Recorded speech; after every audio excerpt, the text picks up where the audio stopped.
Oh, here it is.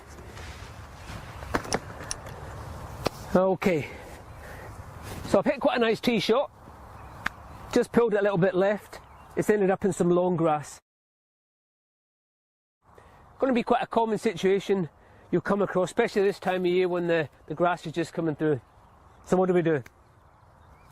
The tool we always use to escape from the long grass is the pitching wedge. That's the club that's going to allow us to strike down into the back of the ball, get it back onto the fairway.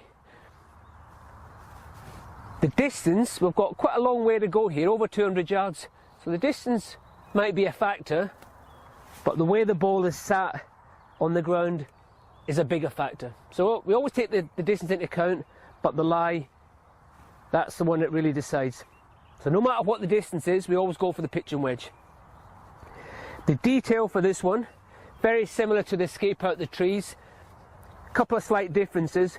Because we're looking for a bit more violent swing to get the club through that thick grass, a lot more force is required. We need a bigger base. The ball's the same position, right chest, pressure on the front foot, but because it requires a bit more force to get the club through the ball, we just widen the stance.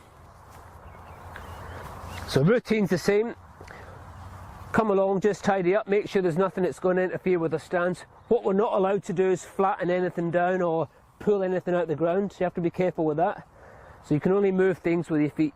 So we've done our housework, we've done our research, we've taken the distance into account, we've looked at the lie, we've gone to a set and we've taken the right tool, the pitching wedge. We've gone into a bubble and reminded ourselves of the detail, wide stance, ball back, pressure on the front foot, and then when it comes to striking the match with this shot, you probably snap it. That's how much force is required and how much contact with the ground. And as usual, the last thing we do, we're going to tell our brain what we'd like to see happen. So I'm going to see the ball fly out, take off, bounce down the fairway.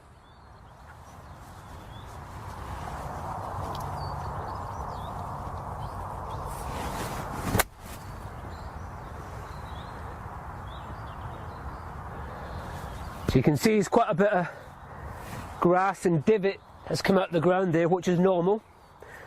That's probably why you might need a bit more secure grip. And then just one of the traditions is we collect the divot and we put it back and just tap it down. That keeps the course nice and tidy. So to sum up, the shot here is the escape from the long grass. The club we always use is the pitching wedge. When it comes to the detail, fairly wide stance, ball back opposite the right chest, pressure on the front foot, and then quite a strong downward strike.